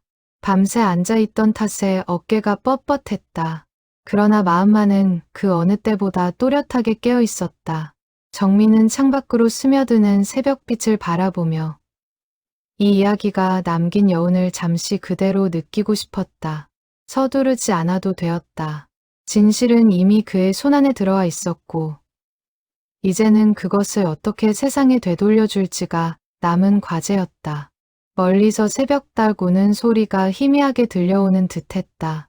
정민은 눈을 비비며 다시 자세를 고쳐 앉았다. 아직 들어야 할 이야기가 남아 있었고 그는 그 어떤 조각도 놓치고 싶지 않았다. 정민은 그 침묵 속에서 오래도록 자리를 지켰다. 정민은 이 이야기를 들으며 전쟁이라는 거대한 폭력 앞에서도 사람, 개개인의 선택이 여전히 의미를 가진다는 사실에 위안을 얻었다. 시대는 사람을 몰아붙일 수 있어도 마음까지 완전히 지배하지는 못한다는 것을 그는 이 밤 깊이 느끼고 있었다. 정민은 다음 파일의 이름을 확인했다. 고향으로. 그는 재생 버튼을 눌렀다. 할머니의 목소리에는 이전과는 다른 결의 떨림이 있었다. 회한과 그리움이 뒤섞인 목소리였다. 전쟁이 끝났다는 소식이 전해진 것은 그로부터 한참 뒤였다. 수용소 문이 열리던 날, 사람들은 서로 부둥켜 안고 울었다. 그러나 나는 기쁨보다 먼저 두려움이 앞섰다. 돌아갈 고향에 어머니가 살아계실지 알 수 없었기 때문이다. 정민은 그 복잡한 감정을 헤아리며 숨을 골랐다. 고향으로 돌아가는 길은 멀고 험했다. 몇 날 며칠을 걸어 마을 어귀에 도착했을 때 나는 감나무 아래 서 있는 낯익은 그림자를 보았다. 어머니였다. 두 사람은 말없이 서로를 끌어안고 한참을 울었다. 정민은 이 대목에서 눈시울이 붉어지는 것을 느꼈다. 지금 그 감나무는 여전히 마당에 서 있었다. 며칠 전 발인 때 화환이 놓여있던 바로 그 나무였다. 돌아온 뒤 나는 그 누구에게도 수용소에서 있었던 일을 자세히 말하지 않았다. 사람들은 내가 겪은 고초를 짐작하며 위로했지만 정작 내가 가장 견디기 힘들었던 것은 고초 그 자체가 아니라 그 안에서 만난 사람들에 대한 기억이었다. 정민은 이 문장에서 할머니의 근본적인 갈등을 이해했다. 마을 사람들은 그 시절 반대편에 섰던 사람들을 모두 한 통 속의 원수로 여겼다. 나는 차마 그 안에 나를 2번이나 구해준 은인이 있었다고 말할 수 없었다. 말하는 순간 나는 마을에서 배신자로 몰릴 것이 뻔했다. 정민은 할머니가 침묵할 수밖에 없었던 이유를 비로소 온전히 이해했다. 세월이 흘러 나는 결혼을 하고 아이를 낳았다. 남편은 좋은 사람이었지만 그 시절 이야기를 결코 입 밖에 내지 않는 나를 이상하게 여기지 않았다. 다만 시아버지 되실 분이 늘 그 사람들을 향한 원한을 자식들에게 가르치셨다. 나는 그 가르침을 굳이 반박하지 않았다. 반박하려면 모든 것을 설명해야 했고 그것은 내가 감당할 수 있는 일이 아니었다. 정민은 이 대목에서 비로소 아버지가 배워온 원한의 근원을 이해했다. 그것은 할머니가 아니라 시댁 쪽 어른의 가르침에서 비롯된 것이었다. 나는 그렇게 침묵으로 일관하며 세월을 보냈다. 그러나 마음 한구석에는 늘 그 청년의 마지막 쪽지가 있었다. 몸에 지니고 다니던 그 쪽지는 세월이 흐르며 낡아 결국 사라졌지만 그 문장만은 내 마음에 또렷이 새겨져 있었다. 아무 원한 없이 다시 만날 수 있는 날이 오기를. 나는 그 문장을 지키며 살아가려 애썼다. 정민은 할머니가 평생 조용하고 온화한 성품을 지켰던 이유를 이제야 알 것 같았다. 아이들이 자라 손주를 보게 되었을 때 나는 다시 그 노래를 부를 기회를 얻었다. 정민이가 아플 때 나도 모르게 그 가락이 흘러나왔던 것도 그 때문이다. 그러나 그 순간에도 나는 온전히 설명할 수 없었다. 그저 마음속 깊이 묻어둔 채 살아가는 수밖에 없었다. 정민은 이 대목에서 재생을 멈추고 오래도록 스피커를 응시했다. 목소리는 이어졌다. 이제 이 테이프를 듣는 사람이 있다면 나는 부탁하고 싶다. 그 사람들이라 불리던 존재들을 더 이상 얼굴 없는 원수로만 남겨두지 말아달라고. 그들 중에도 분명 우리와 똑같이 살아남고자 애쓰던 사람이 있었다는 것을 기억해달라고. 정민은 이 문장을 몇 번이고 되돌려 들었다. 이것이 할머니가 남긴 진짜 유언이었다. 정민은 재생을 멈추고 자리에서 일어났다. 창밖으로 저녁 해가 붉게 지고 있었다. 그는 이제 이 이야기를 어떻게 가족에게 전해야 할지 고민하기 시작했다. 그리고 동시에 봉해진 편지 봉투 속에 무엇이 담겨 있을지 더욱 궁금해졌다. 그는 다음 파일을 확인했다. 파일명은 이러했다. 마지막 부탁. 그리고 편지에 대하여. 정민은 잠시 숨을 고르고 다음 파일을 재생했다. 할머니의 목소리는 이전보다 한결 가벼워져 있었다. 마치 무거운 짐을 내려놓기 시작한 사람의 목소리 같았다. 이 편지에 대해 이야기해야겠다. 이 편지는 내가 직접 쓴 것이 아니다. 오래전 그 청년에게서 받은 것이다. 정민은 순간 눈을 크게 떴다. 상자 속 봉투가 바로 그 편지였다. 화상을 입고 병원으로 실려간 그 청년은 다행히 목숨을 건졌다고 한다. 이 사실을 나는 아주 오랜 세월이 지난 뒤에야 알게 되었다. 전쟁이 끝나고 20여 년이 흐른 어느 날, 낯선 사람이 내 앞으로 편지 한 통을 전해주었다. 정민은 심장이 다시 크게 뛰기 시작하는 것을 느꼈다. 편지를 보낸 사람은 그 청년의 딸이었다. 아버지가 돌아가시기 전 평생 지니고 있던 낡은 자장가 가락을 딸에게 흥얼거려 주었다고 한다. 그리고 언젠가 이 가락의 주인을 찾을 수 있다면 이 편지를 전해달라고 부탁했다는 것이다. 정민은 이 대목에서 손으로 입을 가렸다. 노래가 두 집안을 넘어 다시 이어지고 있었다. 나는 그 편지를 받아들고 뜯어보지 못한 채 오랜 세월 보관만 해왔다. 두려웠기 때문이다. 그 안에 무엇이 적혀 있을지. 그리고 그것을 읽는 순간 내가 감당해야 할 감정이 무엇일지 가늠할 수 없었다. 정민은 이제 그 봉투가 왜 그토록 오랫동안 봉해진 채 남아 있었는지 이해했다. 나는 이 편지를 내가 세상을 떠난 뒤에 누군가 열어보기를 바란다. 그리고 그 사람이 이 편지의 내용을 그 청년의 후손에게 혹시라도 연락이 닿는다면 전해주기를 바란다. 이것이 내가 마지막으로 부탁하고 싶은 일이다. 정민은 이 말을 듣는 순간 자신에게 주어진 역할이 무엇인지 명확히 깨달았다. 정민은 재생을 멈추고 조심스레 상자에서 편지 봉투를 꺼내 들었다. 이제는 이 봉투를 열어야 할 때였다. 그는 떨리는 손으로 봉투의 봉인을 조심스레 뜯기 시작했다. 봉투 안에는 빛바랜 편지지 2장이 들어 있었다. 정민은 조심스레 편지지를 펼쳤다. 낯선 필체, 여성의 글씨체였다. 편지의 첫 문장은 이렇게 시작되었다. 처음 뵙겠습니다. 저는 그날 밤 화상을 입고 살아남으신 분의 딸입니다. 정민은 편지를 읽어 내려가기 시작했다.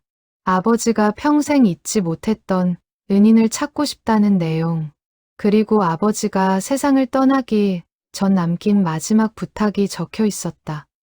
편지의 끝자락에는 연락처로 짐작되는 옛 주소 하나가 남아 있었다. 이미 수십 년 전 주소라 지금도 유효할지는 알 수 없었다. 그러나 정민은 그 주소를 몇 번이고 다시 읽었다. 이것은 단순한 옛 편지가 아니었다. 두 집안을 다시 이어줄 수 있는 유일한 실마리였다. 정민은 편지를 조심스레 접어 품에 안았다. 이제 그가 해야 할 일이 명확해졌다.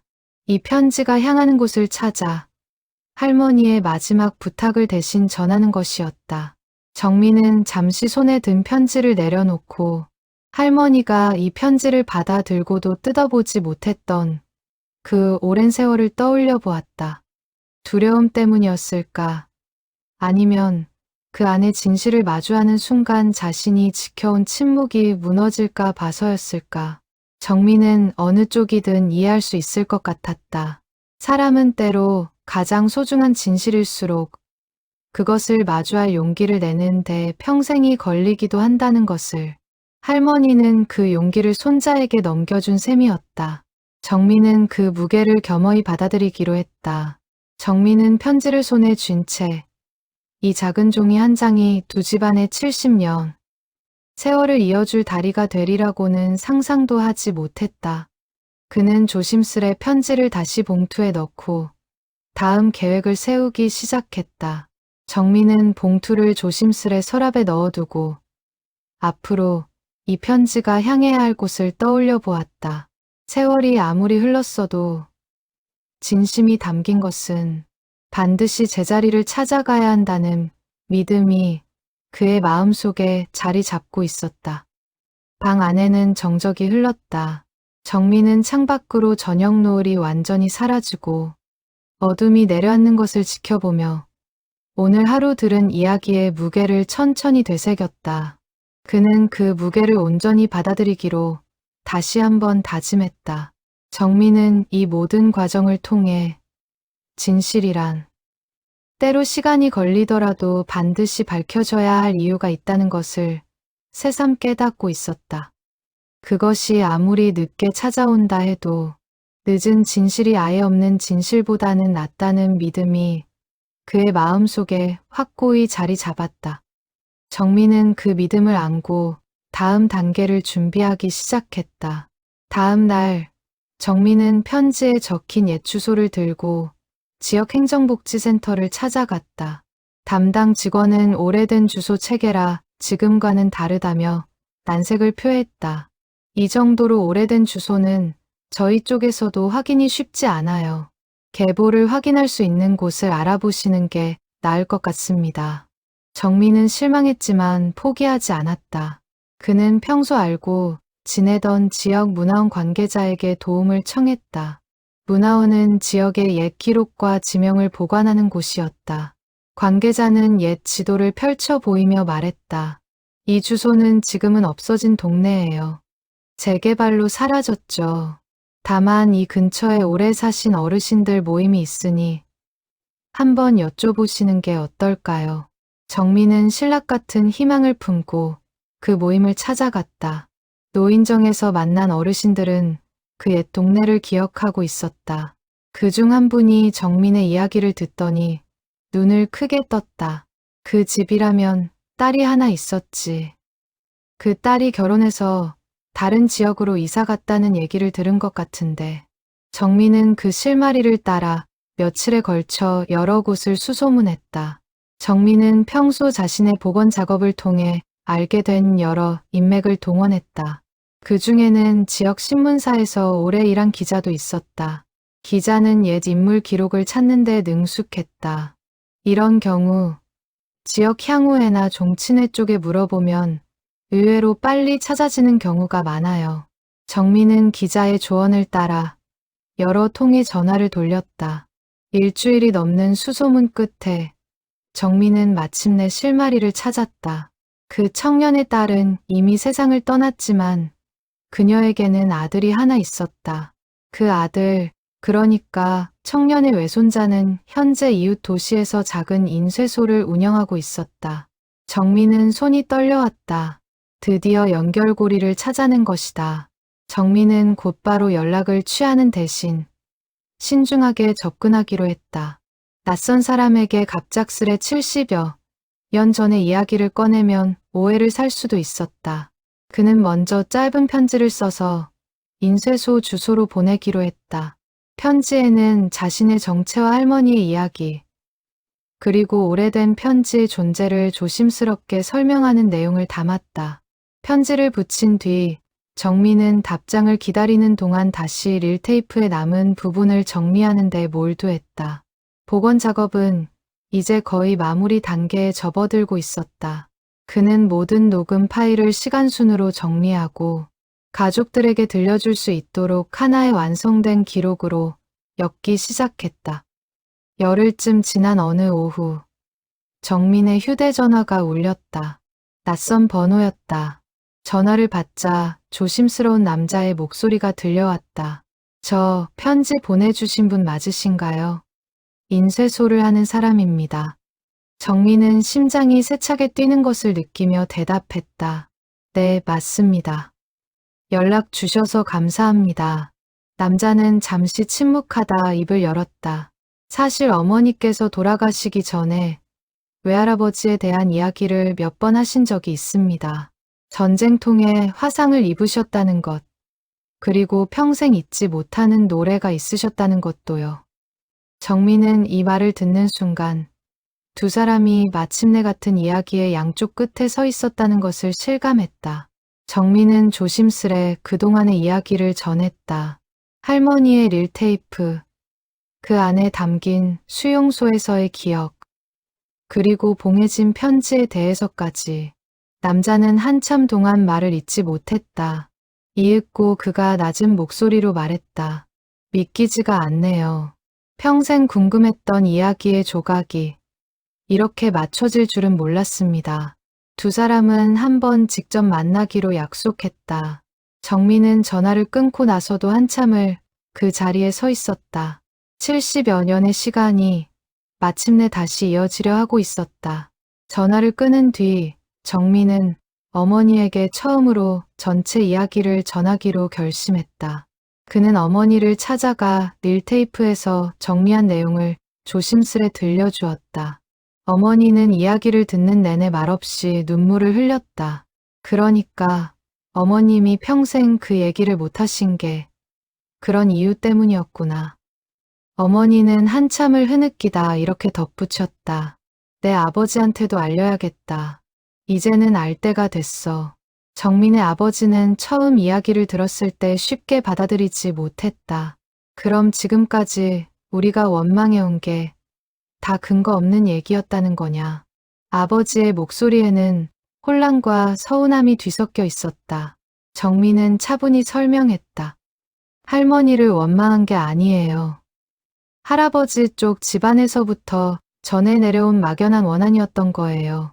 할머니는 오히려 그 반대의 진실을 평생 혼자 짊어지고 계셨던 거고요. 아버지는 오랫동안 침묵을 지키다가 낮은 목소리로 물었다. 그 사람, 그러니까 그 청년의 외손자라는 분은 어떤 사람이더냐. 정민은 짧은 통화에서 느낀 인상을 전했다. 차분하고 진중한 분 같았어요. 그분도 평생 궁금해하셨다고 하더라고요. 아버지는 그제야 조금 마음이 누그러진 듯 보였다. 그래, 한번 만나보자꾸나. 이제는 그럴 때가 된 것 같다. 정민은 인쇄소 남자와 다시 연락을 주고받으며 만남을 준비했다. 두 사람은 각자의 가족들과 이 사실을 나누는데 시간이 필요했다. 남자는 통화 중 이렇게 말했다. 저희 어머니가 살아 계셨더라면 이 소식을 듣고 얼마나 기뻐하셨을지 모르겠습니다. 평생 아버지의 은인을 찾고 싶어 하셨거든요. 정민은 그 말에 코끝이 시큰해졌다. 두 사람은 마침내 만남의 날짜를 정했다. 장소는 정민의 할머니가 평생을 살아온 그 집, 감나무가 서 있는 마당으로 정해졌다. 정민은 그날을 준비하며 릴테이프의 마지막 파일을 다시 한번 들어보기로 했다. 아직 다 듣지 못한 이야기가 남아 있었다. 할머니가 세상을 떠나기 직전 마지막으로 남긴 말이 그 안에 담겨 있을 터였다. 정민은 릴 플레이어 앞에 다시 앉았다. 마지막 파일의 재생 시간은 유독 짧았다. 그는 심호흡을 하고 재생 버튼을 눌렀다. 할머니의 목소리가 흘러나왔다. 이전의 목소리들보다 훨씬 기력이 없어 보였다. 아마도 세상을 떠나기 얼마 전 마지막 힘을 짜내어 녹음한 것이 분명했다. 정민아, 이 이야기를 여기까지 들어주었다면 고맙다. 이제 마지막으로 하고 싶은 말이 있다. 정민은 숨을 죽이고 다음 말을 기다렸다. 정민은 통화를 마친 뒤에도 한참 동안 휴대전화를 손에 쥔 채 마당을 서성였다. 낯선 목소리 하나가 70여 년의 시간을 건너 마침내 가족의 오랜 침묵에 응답해온 순간이었다. 그는 이 우연 같은 만남이 사실은 결코 우연이 아니라고 생각했다.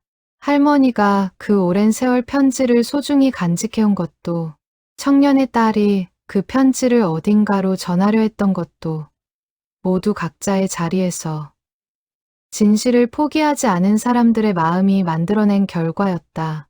정민은 밤하늘을 올려다보며 생각했다.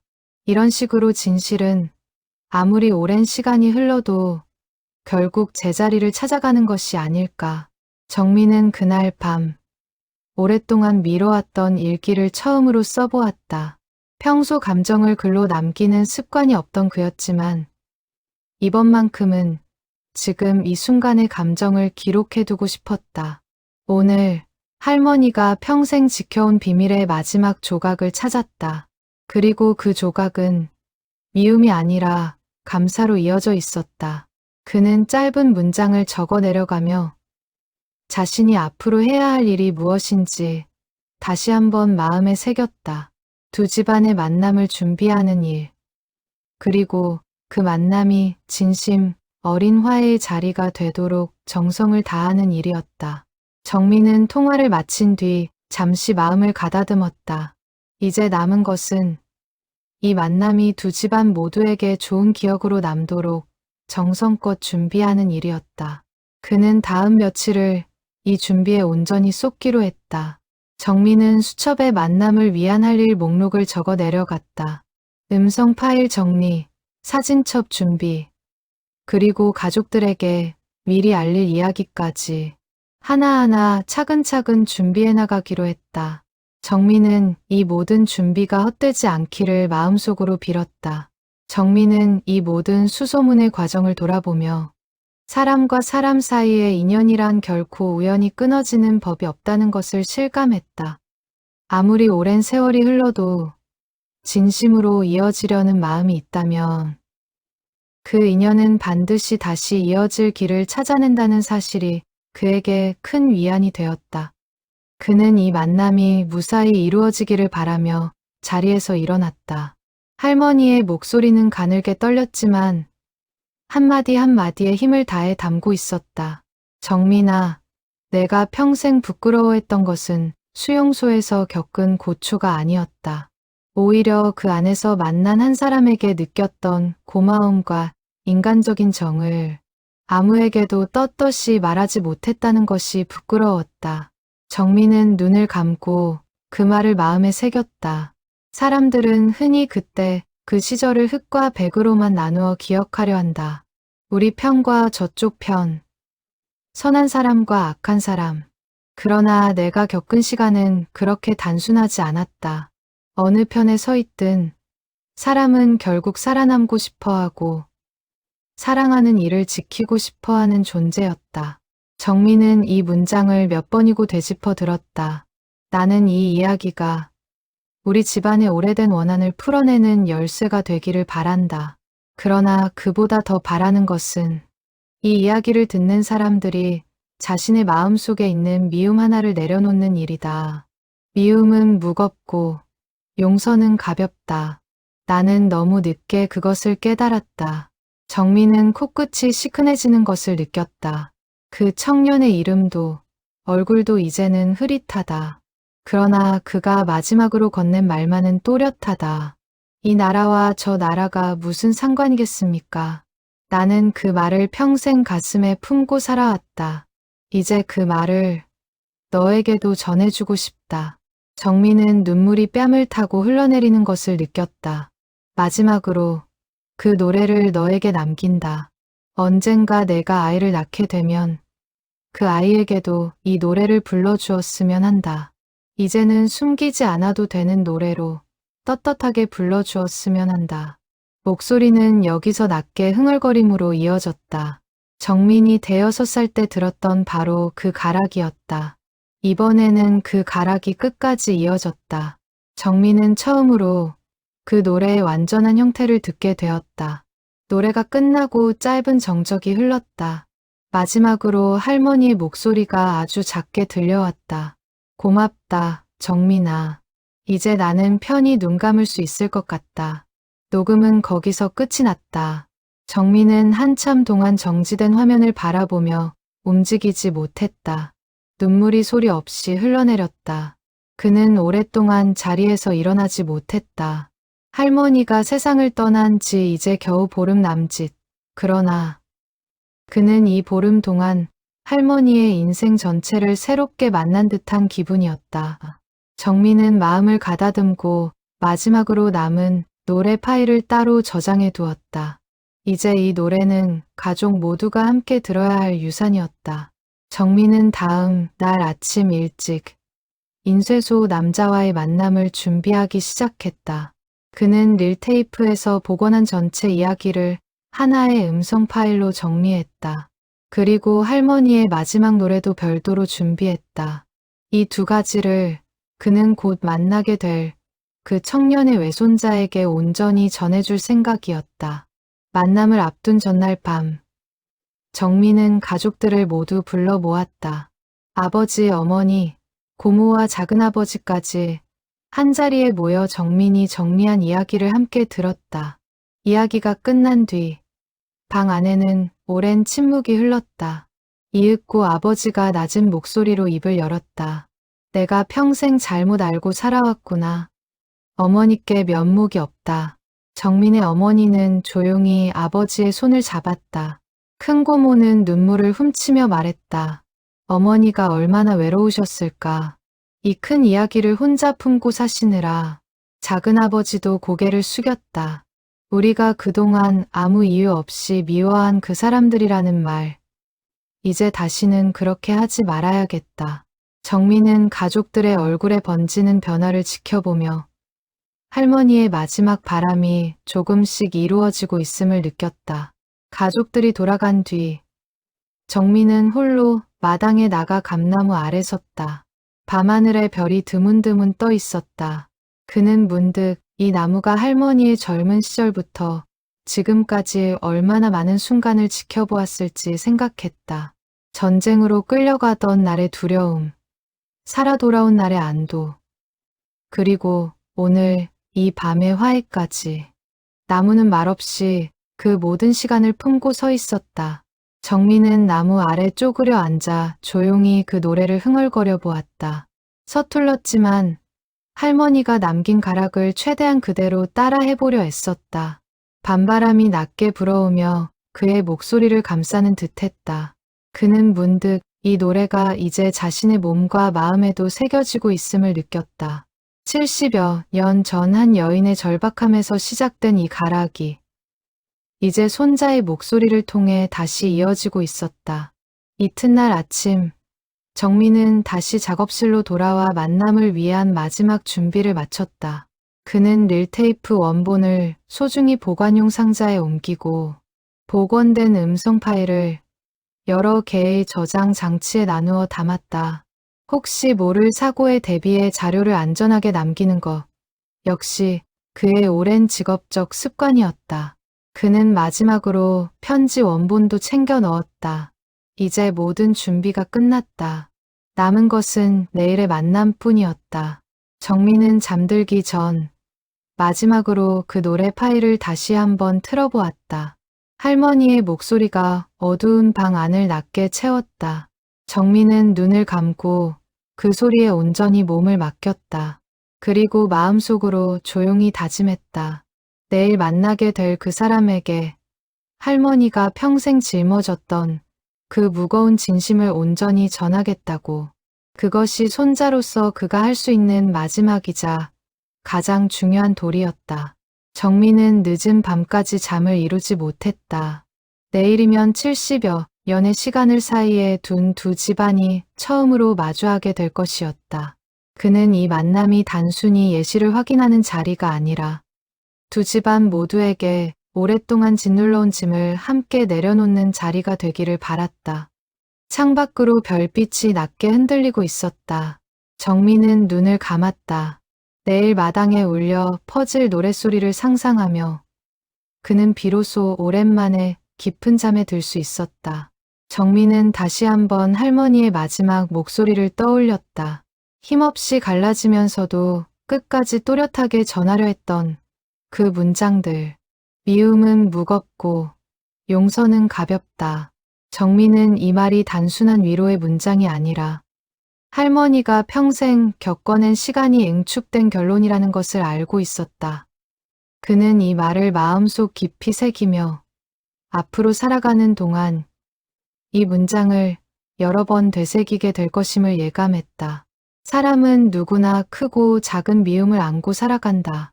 그러나 그 미움을 다음 세대에게 물려줄 것인가, 아니면 이제 여기서 내려놓을 것인가는 언제나 선택의 문제라는 것을 그는 할머니의 삶을 통해 배우고 있었다. 정민은 방 안의 불을 끄기 전 마지막으로 릴테이프가 담긴 상자를 다시 한번 어루만졌다. 이 안에는 이제 단순한 소리가 아니라 한 사람의 인생 전체와 두 집안의 오랜 오해를 풀어낼 열쇠가 담겨 있었다.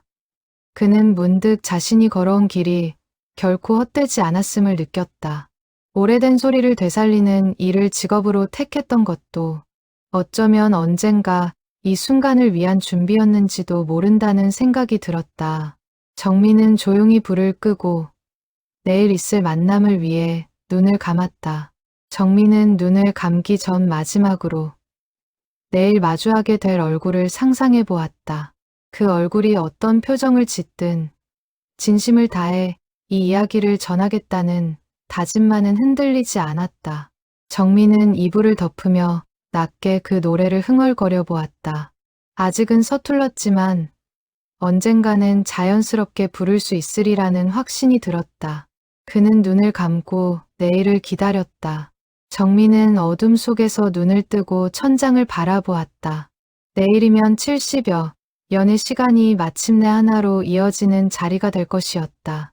그는 그 자리에서 자신이 해야 할 역할이 무엇인지 다시 한번 되새겼다. 단지 소식을 전하는 사람이 아니라 두 집안의 마음을 진심으로 이어주는 사람이 되고 싶었다. 정민은 그렇게 밤을 지새우며 할머니가 평생 지켜온 침묵의 의미를 다시 한번 되새겼다. 침묵은 포기가 아니라 때를 기다리는 것이었고 이제 그 기다림이 마침내 결실을 맺으려 하고 있었다. 정민은 마지막으로 릴테이프가 담긴 상자 뚜껑을 조심스레 닫으며 내일부터는 이 이야기가 더 이상 비밀이 아니라 온 가족이 함께 나누는 자랑스러운 유산이 될 것임을 다시금 확신했다.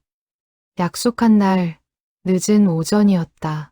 정민의 집 마당에는 이른 여름 햇살이 가득했다. 감나무 그늘 아래 작은 평상이 놓였고 그 위에 정민의 부모와 고모, 작은아버지가 나란히 앉아 있었다. 다들 말은 없었지만 표정에는 긴장과 기대가 뒤섞여 있었다.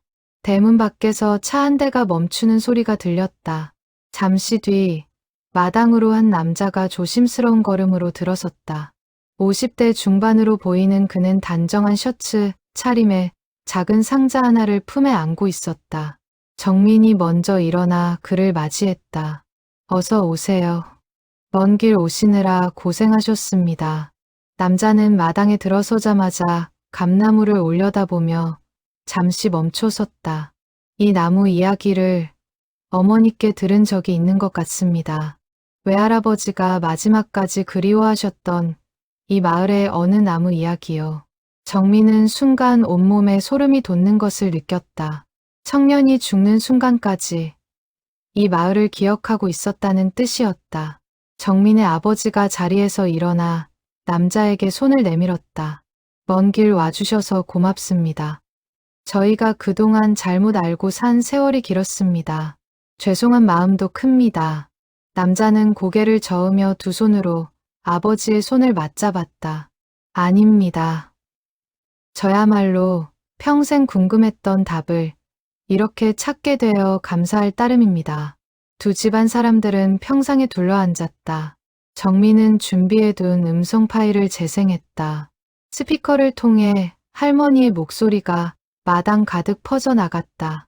수용소의 밤, 아기의 울음, 담벼락의 돌멩이 신호, 화재의 밤, 그리고 마지막 노래까지. 모두가 숨죽인 채 그 이야기를 들었다. 이야기가 끝나갈 무렵 남자의 눈에서 눈물이 흘러내렸다. 외할아버지가 평생 흥얼거리시던 그 가락이 바로 이 노래였군요. 어머니는 그 가락의 의미를 끝내 모르고 돌아가셨는데 오늘에서야 그 전체 이야기를 알게 되었습니다. 그는 품에 안고 있던 작은 상자를 조심스레 열었다. 그 안에는 낡은 사진 한 장과 짧은 일기장이 들어 있었다. 외할아버지가 남기신 사진과 일기입니다. 여기, 이 사진 보이시죠? 남자가 내민 사진 속에는 젊은 시절에 군복 입은 남자가 서 있었다. 정민의 아버지가 그 사진을 받아 들고 오래도록 들여다보았다. 이분이시군요. 저희 어머니를 2번이나 구해주신 그분이. 아버지의 목소리가 떨렸다. 남자는 일기장의 한 페이지를 펼쳐 보였다. 그 페이지에는 서툰 글씨로 이렇게 적혀 있었다. 오늘도 그 노래가 떠올랐다. 그녀는 무사히 고향으로 돌아갔을까. 언젠가 이 미움의 시대가 끝나면 나는 그녀를 다시 만나 그저 이렇게 말하고 싶다. 그때 고마웠다고. 정민의 어머니가 손수건으로 눈물을 닦으며 조용히 흐느꼈다. 정민은 준비해둔 편지 원본을 남자에게 건넸다. 이것은 외할아버님의 딸, 그러니까 어머님께서 저희 할머니께 보내신 편지입니다. 할머니는 이 편지를 평생 소중히 간직만 하셨습니다. 이제 원래 있어야 할 곳으로 돌려드리고 싶습니다. 남자는 떨리는 손으로 편지를 받아들고 한참을 말없이 바라보았다. 마당에는 오랜 침묵이 흘렀다. 그러나 그 침묵은 슬픔의 침묵이 아니라 오랜 세월 쌓여온 오해와 미움이 서서히 녹아내리는 침묵이었다. 이윽고 정민의 아버지가 낮은 목소리로 말했다. 우리 두 집안이 이제라도 이렇게 다시 만날 수 있어서 다행입니다. 남자는 고개를 끄덕이며 대답했다. 저도 같은 마음입니다. 이제 저희 아이들에게는 미움이 아니라 이 노래를 물려주고 싶습니다. 정민은 마당에 흐르는 이 화해의 순간을 지켜보며 문득 할머니가 마지막 녹음에서 했던 말을 떠올렸다. 미움은 무겁고 용서는 가볍다. 그 말이 지금 이 순간 눈앞에서 그대로 실현되고 있었다. 그는 두 집안 어른들의 얼굴에서 오랜 응어리가 조금씩 풀려가는 것을 보았다. 큰 고모가 남자에게 조심스레 물었다. 외할아버님은 그 이후로 어떻게 사셨나요? 남자는 잠시 생각을 가다듬은 뒤 대답했다. 전쟁이 끝난 뒤 고향으로 돌아가 평범하게 사셨습니다.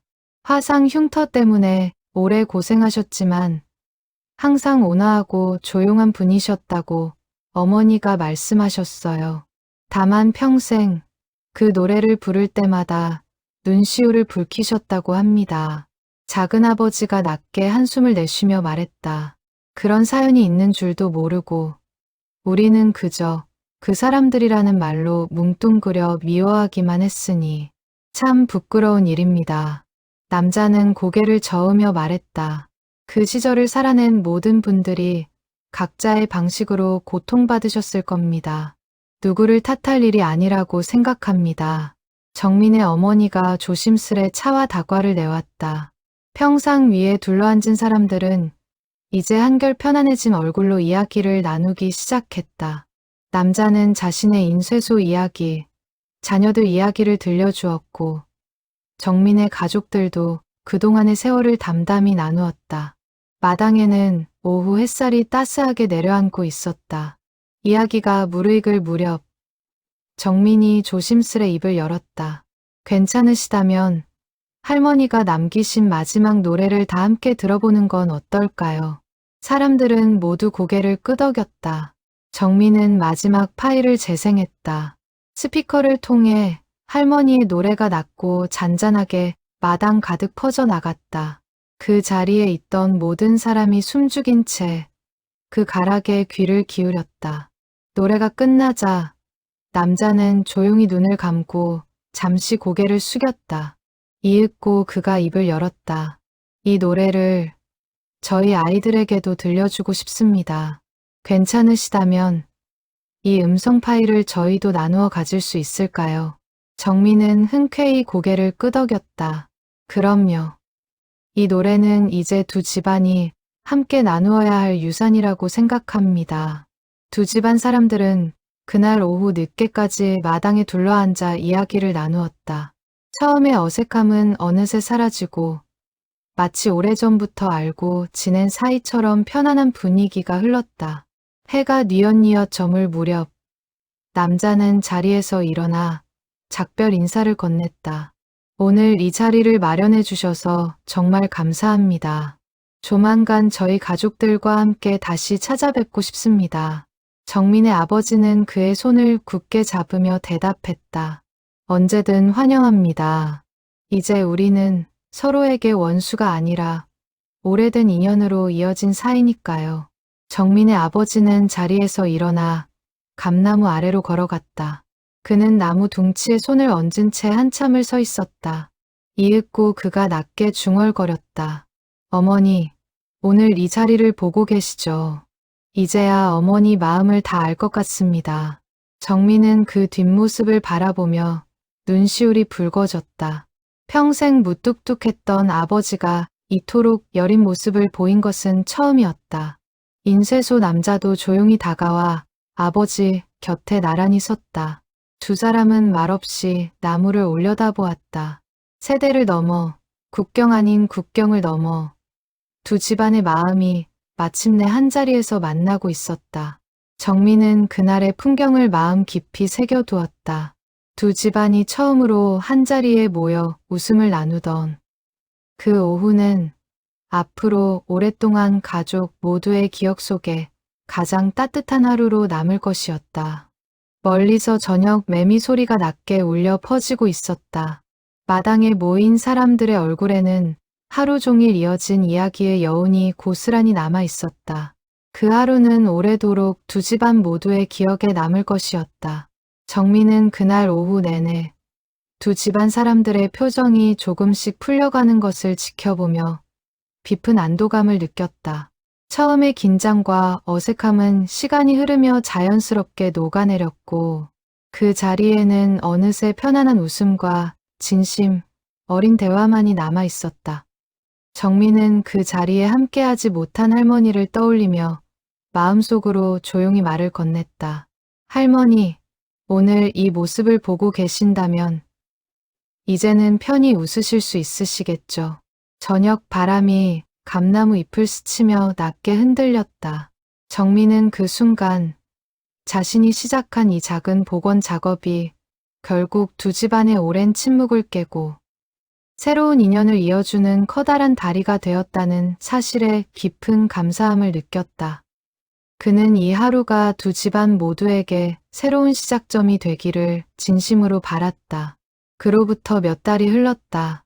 정민은 여전히 작은 작업실에서 오래된 소리를 복원하는 일을 이어가고 있었다. 그러나 그의 마음속에는 예전과는 다른 무게의 사명감이 자리 잡고 있었다. 소리를 복원하는 일이 때로는 사람과 사람 사이의 오랜 오해를 풀어내는 일이 될 수도 있다는 것을 그는 이제 알고 있었다. 인쇄소 남자, 이제는 정민과 편하게 안부를 주고받는 사이가 된 그와는 종종 연락을 나누었다. 두 집안은 명절이면 서로에게 안부를 전했고 이따금 함께 식사를 나누는 자리도 가졌다. 처음에 낯설음은 사라지고 두 집안 사이에는 조용하지만 단단한 유대가 자리 잡아가고 있었다. 정민의 아버지는 그 뒤로 종종 감나무 아래 앉아 오래도록 생각에 잠기곤 했다. 어느 날 저녁 정민이 그 곁에 앉자 아버지가 낮은 목소리로 말했다. 내가 평생 품고 살았던 미움이라는 게 참 부질없는 것이었더구나.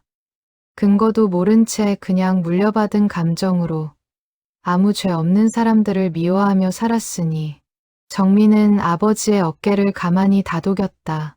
그해 가을 정민은 오랫동안 만나온 사람과 결혼을 하게 되었다. 결혼식 날 정민은 인쇄소 남자의 가족도 함께 초대했다.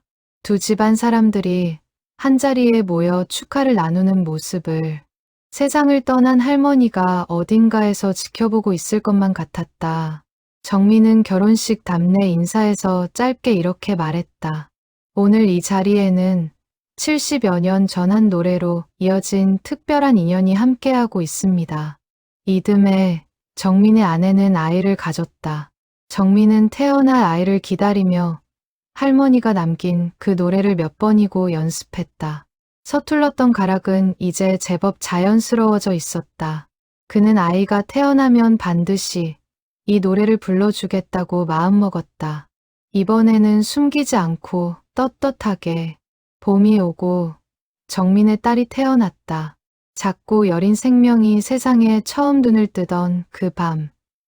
정민은 아이를 품에 안고 나직이 그 노래를 불러주었다. 아이는 신기하게도 울음을 그치고 이내 새근새근 잠이 들었다. 정민의 눈시울이 뜨거워졌다. 70여 년 전 절망의 수용소 안에서 시작된 이 가락이 이제 완전히 새로운 시대의 아기를 재우고 있었다. 정민은 아이를 품에 안은 채 창밖을 바라보았다. 마당의 감나무는 새잎을 틔우고 있었다. 그는 문득 할머니가 마지막으로 남긴 말을 다시 떠올렸다. 미움은 무겁고 용서는 가볍다. 정민은 이제 그 말의 진짜 의미를 온몸으로 이해하고 있었다. 미움을 물려받은 자리에 그는 대신 노래와 용서를 물려주기로 했다. 몇 해가 더 지나 정민은 자신의 딸이 자라 그 노래를 흥얼거리는 모습을 지켜보게 되었다. 딸은 아직 그 노래의 깊은 사연을 다 알지 못했지만 자연스럽게 그 가락을 흥얼거리며 인형을 재우곤 했다.